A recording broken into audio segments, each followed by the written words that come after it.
Achilles!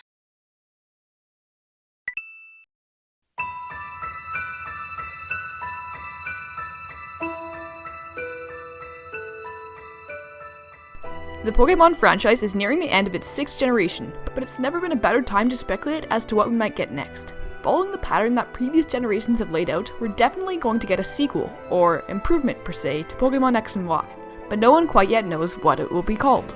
Heck, we don't even know if it will be one singular game, as Black and White 2 broke the pattern that previous generations had set out by having 2 sequels instead of 1.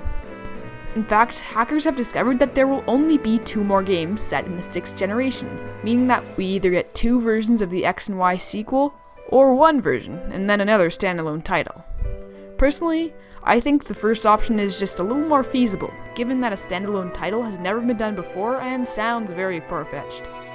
Regardless, that's not the point of this video. I just wanted to share my ideas, predictions, and speculations on what we might see in our next adventure in the Kalos region. Part 1. Names.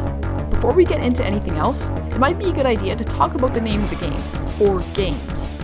It's widely speculated that it'll be called Pokemon Z, and for the sake of simplicity, I'll call it that too. But Junichi Masuda himself said that Game Freak is always looking for ways to surprise players, and that naming it Pokemon Z is probably too predictable. Many people have also speculated X2 and Y2, but those are also way too predictable, and numbered sequels have been done before. I myself believe that the strongest possibilities for the names are Pokemon ZX and ZY, or alternatively, XZ and YZ. Part 2. Difficulty. Many players, including myself, were very disappointed with X and Y's level of difficulty. Really? EXP share was downright broken! And the gym leaders were underleveled even if you didn't use it. On top of that, the majority of the gym leaders used only mono-type Pokemon, and had no counter to their weaknesses, leaving players to sweep through their teams unchallenged.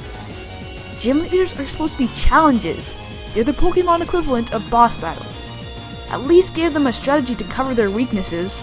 In an interview, Masuda explained that the reason for the low level of difficulty was that Pokemon had to compete with free-to-play apps on mobile phones.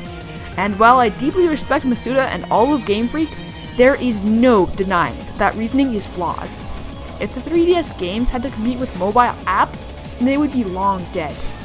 The reason people buy the 3DS and buy $40 games for it is because they want high-quality gaming experiences, not just a stupid mobile app that's so easy a Psyduck could beat it.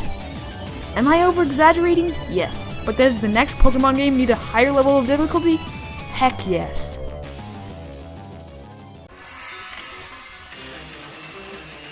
Part 3. Story. Saying that the main campaign will probably take place over a year or so after the events of X and Y is a safe guess, but prequels aren't impossibilities. I also believe that Malva of the Elite Four will reform Team Player after the defeat of Lysandre, perhaps adding some additional goals and motifs. In X and Y, it really seemed like the grunts of Team Player had no idea what the purpose of Team Player was, which in turn made many of their actions seem incredibly stupid.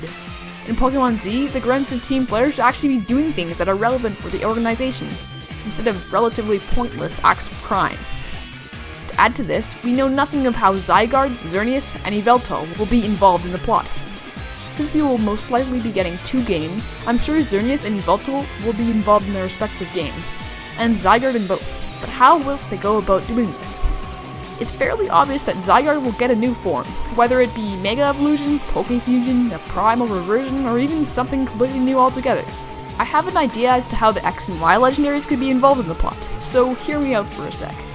Perhaps Team Player captures the titular legendary and conducts experiments on it to turn it into a corrupted form, an ultra-powerful and unstable version of itself. Then, the player would have to seek out Zygarde and unlock its powers to restore the balance to the ecosystem, as Zygarde's Pokédex entry hints at. Maybe that's a long shot, but I believe the plot of Pokemon Z, or ZX, or ZY will at least somewhat resemble that.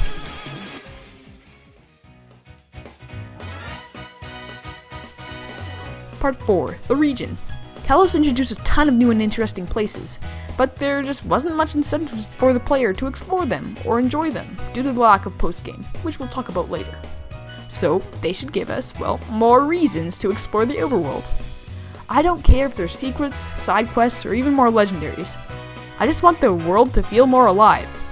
Also, there's no harm in adding in some additional locations to explore and cities to experience.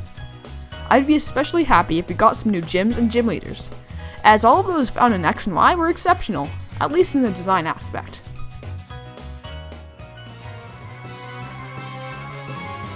Part 5. Post-game. Without a doubt, this is the part of the game that X and Y lack the most in, especially compared to Omega Ruby and Alpha Sapphire. Here's a quick checklist of things to add.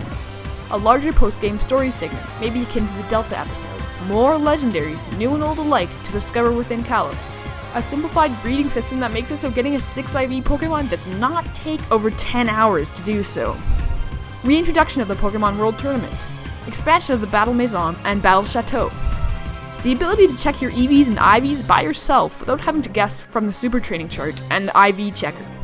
Combined, these things would make it so that Pokemon Z would have the best post-game to date, perhaps even surpassing that of Omega Ruby and Alpha Sapphire. So yeah, that's all for today, folks.